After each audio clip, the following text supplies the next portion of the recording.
আসসালামু আলাইকুম প্রিয় শিক্ষার্থীবৃন্দ, আশা করি তোমরা সবাই ভালো আছো। আমাদের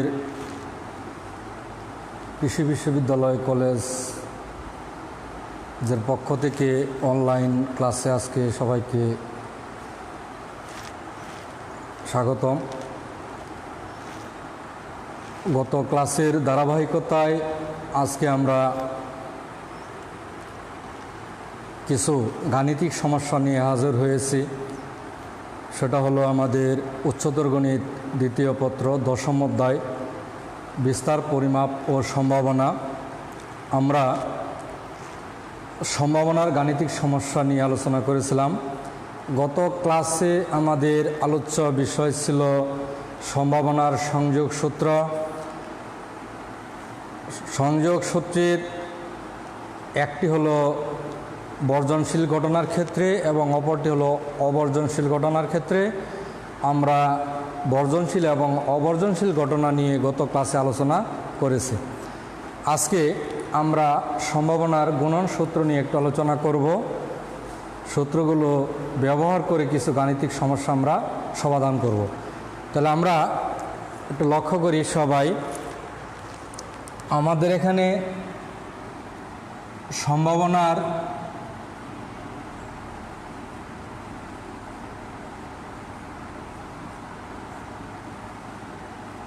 সম্ভাবনার গুণন সূত্র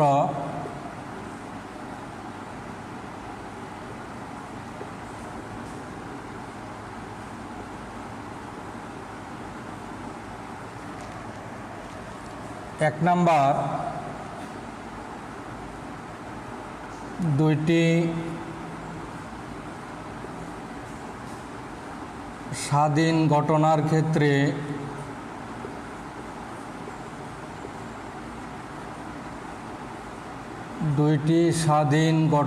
ক্ষেত্রে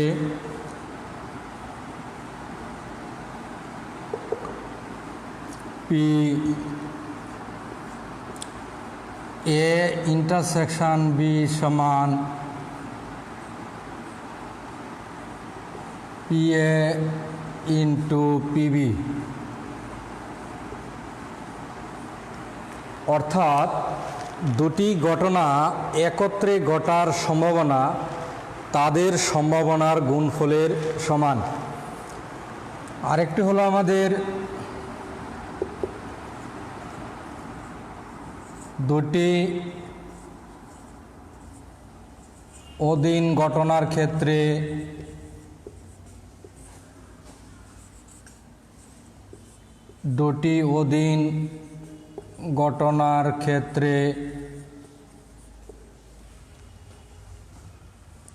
পি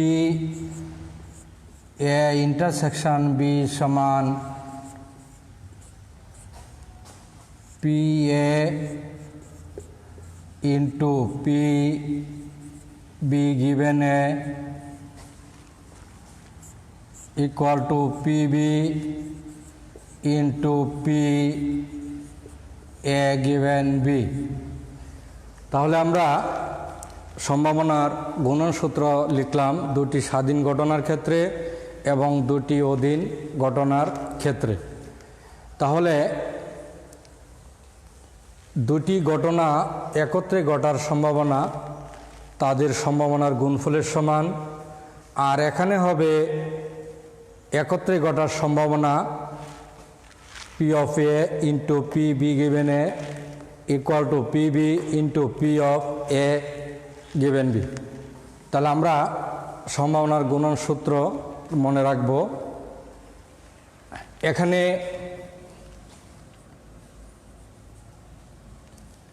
এ ও বি দুটি স্বাধীন ঘটনা,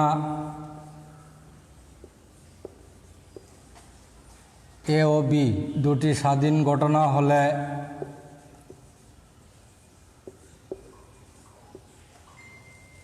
এরা অবর্জনশীল হবে। এরা অবর্জনশীল হবে। তাহলে আমরা জানি এ ও বি দুটি স্বাধীন ঘটনা হলে তাহলে এখানে পি এ ইন্টারসেকশন বি সমান P A into P B. এখানে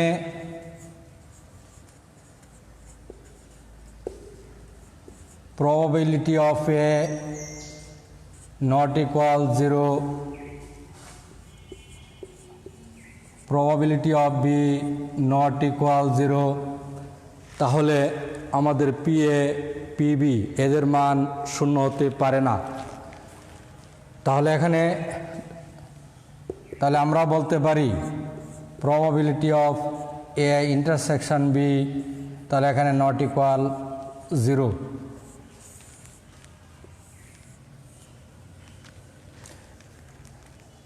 কিন্তু এগুলো পজিটিভ, যে কোনো ঘটনার প্রবাবিলিটি পজিটিভ। তাহলে আমরা এখন যদি লক্ষ্য করি এ ও বি বর্জনশীল হলে এ ও বি বর্জনশীল হলে এ ইন্টারসেকশন বি ইকুয়াল ফাঁকা সেট, এমটি সেট। আমরা জানি এ ও বি যদি বর্জনশীল হয় তাহলে এই দুইটা ঘটনার মধ্যে কোনো সাধারণ উপাদান থাকবে না। তাহলে সেই ক্ষেত্রে আমাদের এই সেটের উপাদান সংখ্যা শূন্য। তো উপাদান সংখ্যা যদি আমাদের শূন্য হয় তাহলে এখানে probability of A intersection B সমান এটাও আমাদের শূন্য হবে, কারণ এ ইন্টারসেকশন বি এই সেটের উপাদান সংখ্যা 0। কারণ আমরা এখানে জানি যে পি এ ইন্টারসেকশন বি সমান N A intersection B divided by N S. এখানে এন এস নট ইকুয়াল 0। তাহলে এখানে যেহেতু এটার মান শূন্য তাহলে 0 ডিভাইডেড বাই যে কোনো আমাদের নাম্বার হতে পারে, 0 থেকে 0 বাদে 1 থেকে ছোট বা সমান, তাহলে আমাদের তার মান শূন্য হবে। আর এখানে তাহলে আমাদের যেহেতু এটার মান শূন্য তাহলে আমরা এ ও বি বর্জনশীল হলে আমরা তার মান শূন্য পাই। তাহলে অবশ্যই আমরা বলতে পারি যেহেতু এটা নট ইকুয়াল 0 তাহলে আমরা বলতে পারি এ ও বি ঘটনা দুটি কি অবর্জনশীল। তাহলে আমরা মনে রাখব যদি দুইটি ঘটনা স্বাধীন হয় বা অনির্ভরশীল হয় তাহলে এরা অবশ্যই অবর্জনশীল হবে। তাহলে সেই ক্ষেত্রে আমরা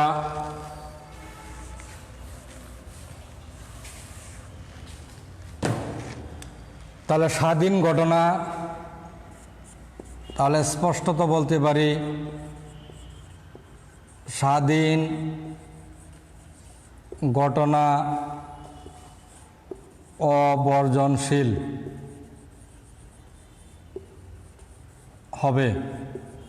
তাহলে সেই ক্ষেত্রে আমাদের পি এ ইউনিয়ন বি সমান P A plus P B minus P of A intersection B. কারণ এটা আমরা অবর্জনশীল ঘটনার ক্ষেত্রে জানি। তাহলে এখানে P A plus P B minus P A into P B. তাহলে আমরা এই সূত্র ব্যবহার করতে পারবো। দুটি স্বাধীন ঘটনার ক্ষেত্রে আমরা এই সূত্র ব্যবহার করতে পারি। তারপরে আমরা একটু লক্ষ্য করি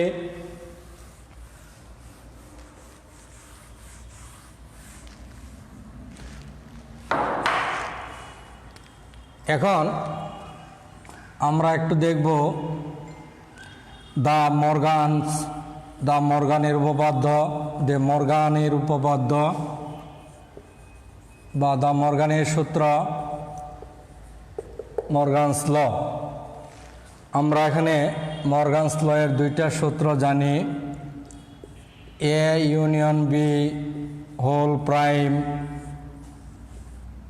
equal to A prime intersection B prime. আমরা তাকে এভাবে লিখতে পারি, A union B whole complement equal to complement of A intersection complement of B. আমরা এভাবেও এই নোটেশনেও প্রকাশ করতে পারি, অথবা A union B whole bar, এটাও কমপ্লিমেন্ট, আমরা এইভাবেও প্রকাশ করতে পারি, A prime intersection B prime. তাহলে এইগুলো হলো আমাদের বিকল্প লেখা, আমরা এভাবে অথবা এভাবে অথবা এভাবে প্রকাশ করতে পারি। আর অপরটি হলো আমাদের A intersection B whole prime সমান A prime union B prime, A prime union B prime. তাহলে আমরা এই দুইটা সূত্র মনে রাখব, সেটা হলো মর্গানের উপপাদ্য, দ্য মর্গানস ল। আচ্ছা, এ ও বি দুটি স্বাধীন ঘটনা হলে প্রমাণ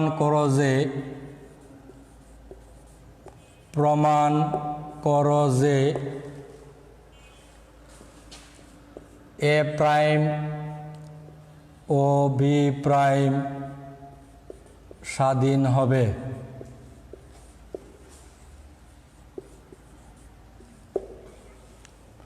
তাহলে আমাদের এখানে বলা আছে যে এ ও বি দুটি স্বাধীন ঘটনা যদি হয়, তাহলে আমরা প্রমাণ করব যে এদের পুরো ঘটনা দুটিও স্বাধীন।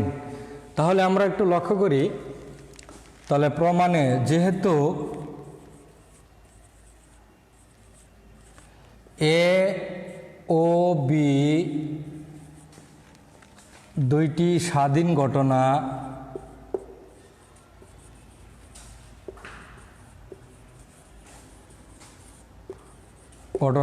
সুতরাং P of A intersection B সমান P of A into P of B. আমরা এটা লিখতে পারি। তাহলে এ প্রাইম ও বি প্রাইম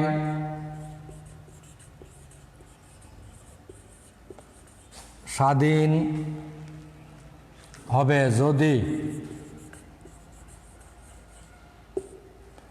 যদি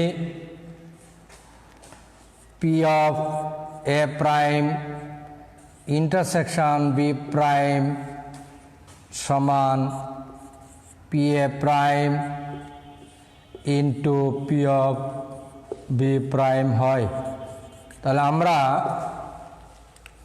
যদি এটা প্রমাণ করতে পারি, যে এইটা যদি আমরা প্রমাণ করতে পারি, তাহলে আমরা বলতে পারবো যে এ প্রাইম এবং বি প্রাইম ঘটনা দুটি স্বাধীন। তো এখন আমরা একটু লক্ষ্য করি কিভাবে প্রমাণ আমরা করব। তাহলে আমরা লিখতে পারি, সুতরাং P of A prime intersection B prime সমান, আমরা A prime intersection B prime, এই এখানে যদি লক্ষ্য করি A prime intersection B prime সমান A union B whole prime, তাহলে দ্য মর্গানের সূত্র। তাহলে এখানে আমরা লিখতে পারি A union B whole prime. নিঃসন্দেহে এখানে বলা যায় দ্য মর্গানের সূত্র, দ্য মর্গানের সূত্র। তো মর্গানের সূত্র অনুযায়ী আমরা এটা লিখতে পারি।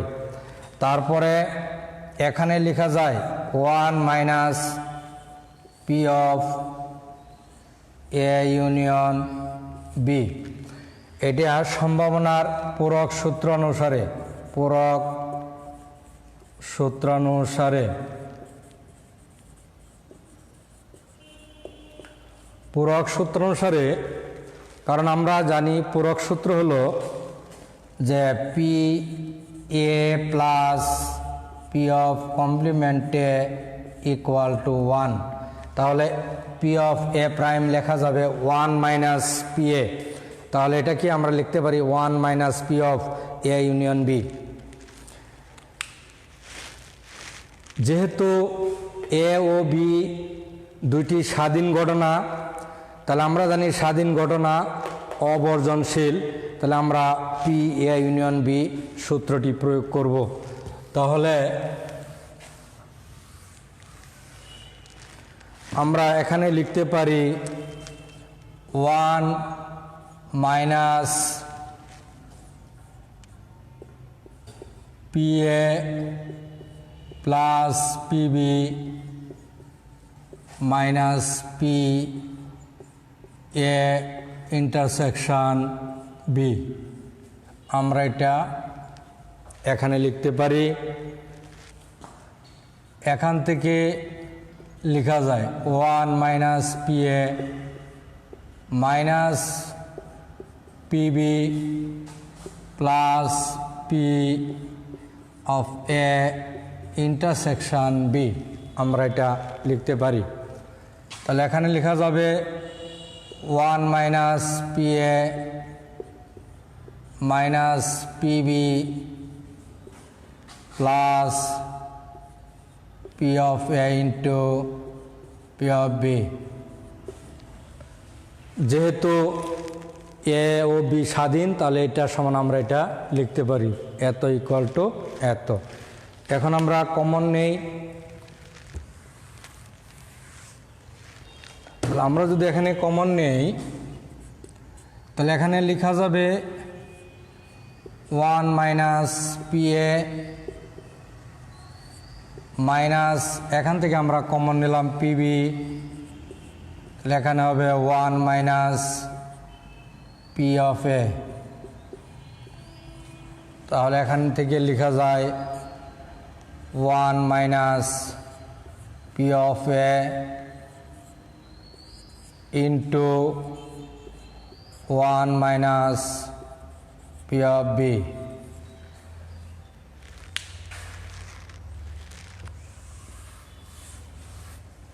তাহলে আমরা এখানে লিখতে পারি 1 মাইনাস, তাহলে এখানে পি অফ এ তাকে লেখা যায় পূরক সূত্রানুসারে, পূরক সূত্রানুসারে P of A prime into P of B prime. তাহলে আমরা বলতে পারি যে সুতরাং এ ও বি ঘটনা দুটি স্বাধীন হলে তাদের পূরক ঘটনা দুটিও স্বাধীন হবে।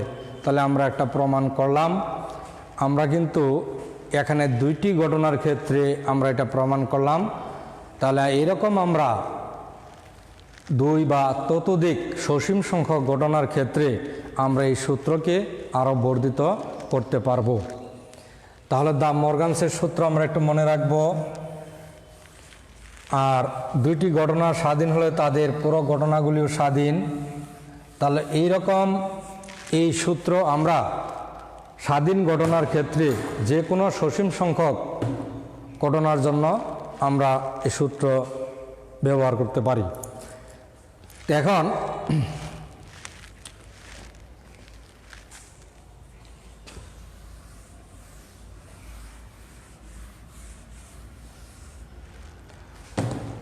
আমরা একটা ব্যান্ড ডায়াগ্রাম লক্ষ্য করি। একটি ব্যান্ড ডায়াগ্রাম লক্ষ্য করি, সেটা হবে এখানে আমরা একটা নমুনা ক্ষেত্র নিলাম।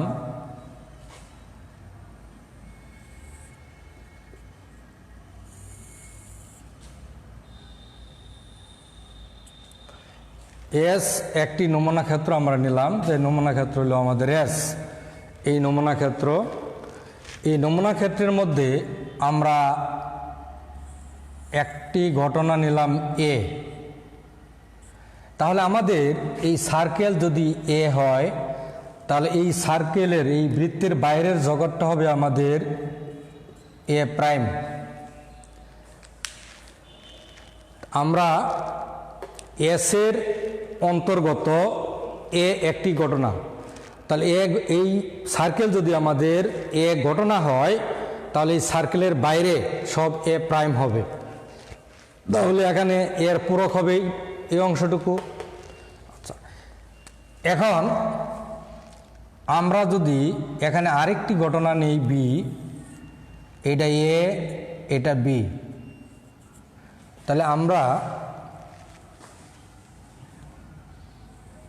এই অংশটুকুকে লিখতে পারি, দাগান্বিত অংশটুকুকে কি লেখা যায়?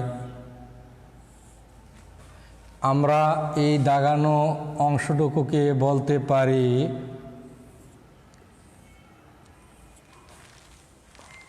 শুধু বি, অর্থাৎ কেবল বি। এটাকে বলা যায় শুধু বি বা কেবল বি, এটা বলতে পারি আমরা। আর এখানে যদি আমরা বি থেকে এ ইন্টারসেকশন বি আমরা মাইনাস করি, যেমন এখানে বি টোটালটা হবে বি সার্কেল থেকে আমরা এই কমন অংশটুকু মাইনাস করে দিলাম, তাহলে তাকে আমরা লিখতে পারি, তাহলে এটা বোঝাচ্ছে, এই দাগানো অংশটুকু বোঝাচ্ছে। তো মূলত এটা হলো বি এবং এ প্রাইমের ইন্টারসেকশন, বি এবং এ প্রাইমের ইন্টারসেকশন। আর এই গাণিতিক অংশটুকুকে আমরা বলতে পারি শুধু বি, কেবল বি। তাহলে এই ধরনের কথা আমরা এখানে বলতে পারি এই অংশটুকুকে।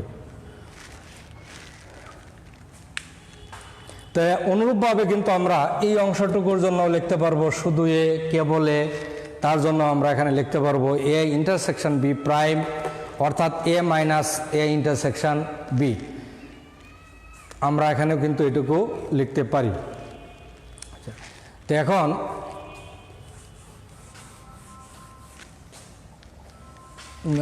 তাহলে একটা গাণিতিক সমস্যা আমরা লক্ষ্য করি, সেটা হলো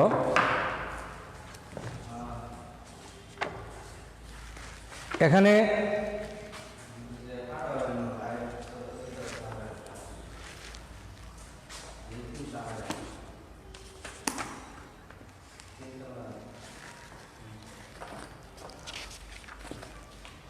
এখানে একটি গাণিতিক সমস্যা হলো যে দুইজন ছাত্রের একটি অঙ্কের সমাধান করার সম্ভাবনা যথাক্রমে 1/3 এবং 1/4। তাহলে দুইজন ছাত্রের একটি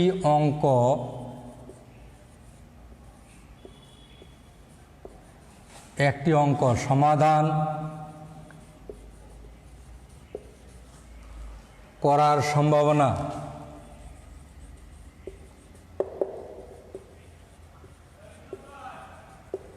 যথাক্রমে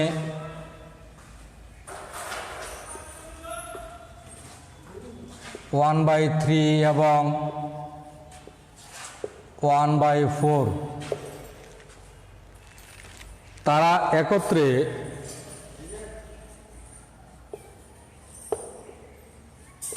একত্রে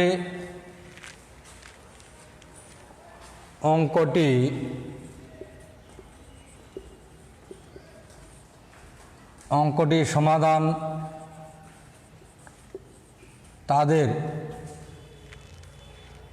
তাদের একত্রে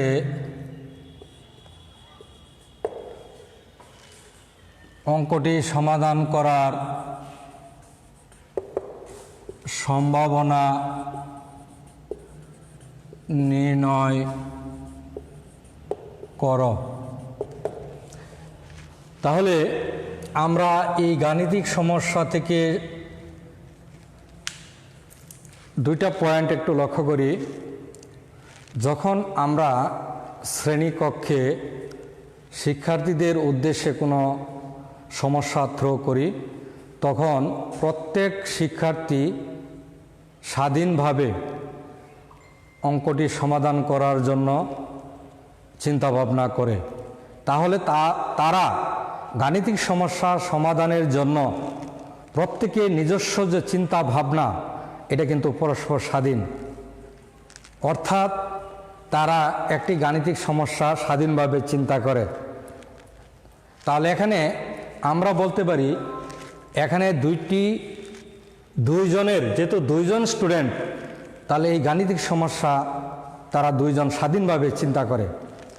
তাহলে এখানে ঘটনা দুটি স্বাধীন হবে।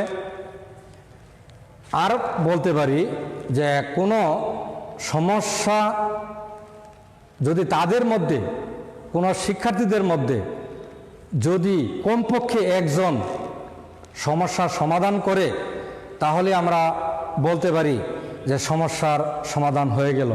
তাহলে দুইজনের যে কোনো একজন যদি সমস্যার সমাধান করে, তাহলে কি সমাধান হয়ে গেল।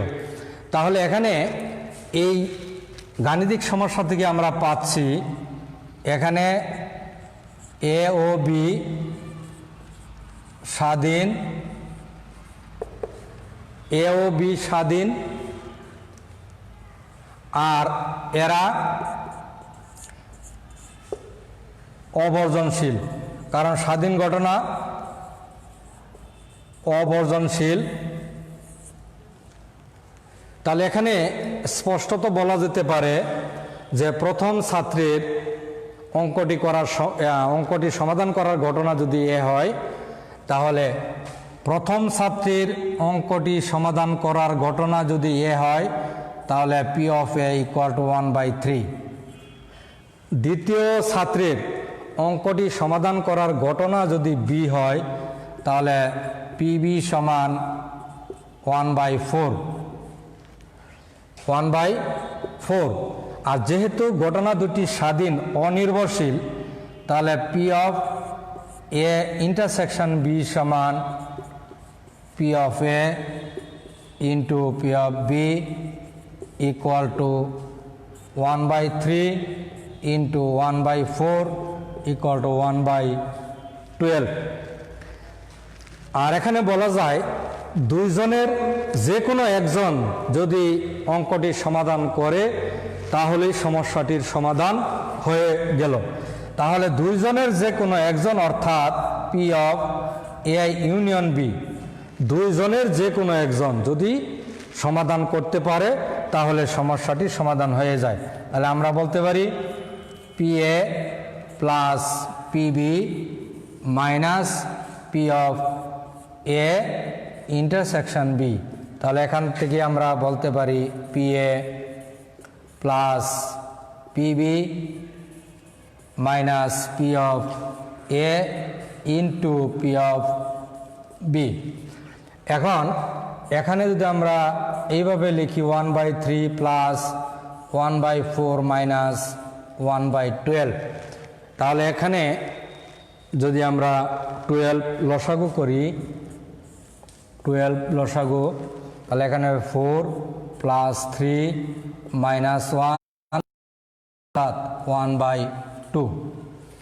তাহলে অঙ্কটি সমাধান করার সম্ভাবনা হইল 1/2। আমরা যদি এভাবে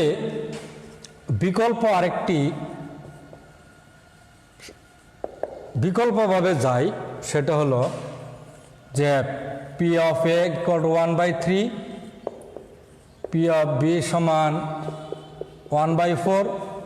এটা হলো প্রথম ছাত্রের অঙ্কটি সমাধান করার সম্ভাবনা। তাহলে প্রথম ছাত্রের অঙ্কটি সমাধান না করার সম্ভাবনা 1 - 1/3, 2/3। আর দ্বিতীয় ছাত্রের অঙ্কটি সমাধান না করার সম্ভাবনা 1 - 1/4 = 3/4। আমরা যদি তাহলে দুইজনের যে কোনো একজন যদি অঙ্কটির সমাধান করে তাহলে সমস্যাটির সমাধান হয়ে গেল। তাহলে আমরা লিখতে পারি সুতরাং P of A union B সমান 1 - P of A union B whole prime De Morgan সম্ভাবনার পূরক সূত্র 1 - P of A prime intersection B prime De Morgan. আর আমরা জানি দুটি ঘটনা যদি স্বাধীন হয় তাহলে তাদের পূরক ঘটনাগুলিও স্বাধীন। তাহলে 1 - P of A prime into P of B prime. তাহলে এখানে যদি আমরা মান বসাই 1 - 1/3 পূরণ এখানে, তাহলে আমাদের এইটা আর এটা যদি আমরা গুণ দেই তাহলে এখানে 3/4। তাহলে এখানে কত আসতেছে আমাদের এটা 2/3 ইন্টু 3/4 অর্থাৎ 1 - ½ = ½। তাহলে এই নিয়ম আর এই নিয়মের মধ্যে আমাদের কিছুটা পার্থক্য আছে। সেটা হলো যে এই সূত্র কেবল আমরা দুটি ঘটনার ক্ষেত্রে প্রয়োগ করতে পারি, আর আমরা বলছি যে এই সূত্রকে আমরা আরও সসীম সংখ্যক ঘটনার ক্ষেত্রে আমরা এটাকে বিস্তার সম্প্রসারণ করতে পারি। তাহলে যদি এরকম ঘটে যে এখানে 3 জন ছাত্র 4 জন ছাত্রকে দেওয়া হইল যে 4 জন ছাত্রের একটি অঙ্ক সমাধান করার সম্ভাবনা 4 জন, তাহলে আমাদের এই সকল সূত্র এখানে প্রযোজ্য হবে না, খাটবে না। সেই ক্ষেত্রে আমরা এই কনসেপশন দিয়া অঙ্কটা আমাদের করতে হবে। তাহলে প্রিয় শিক্ষার্থীবৃন্দ, আজকে আমরা যে কতগুলো সূত্র পড়লাম সেটা হলো সম্ভাবনার গুণন সূত্র দুটি স্বাধীন ঘটনার ক্ষেত্রে এবং দুটি অধীন ঘটনার ক্ষেত্রে। আজকে আমরা স্বাধীন ঘটনা অবর্জনশীল এটা পড়লাম।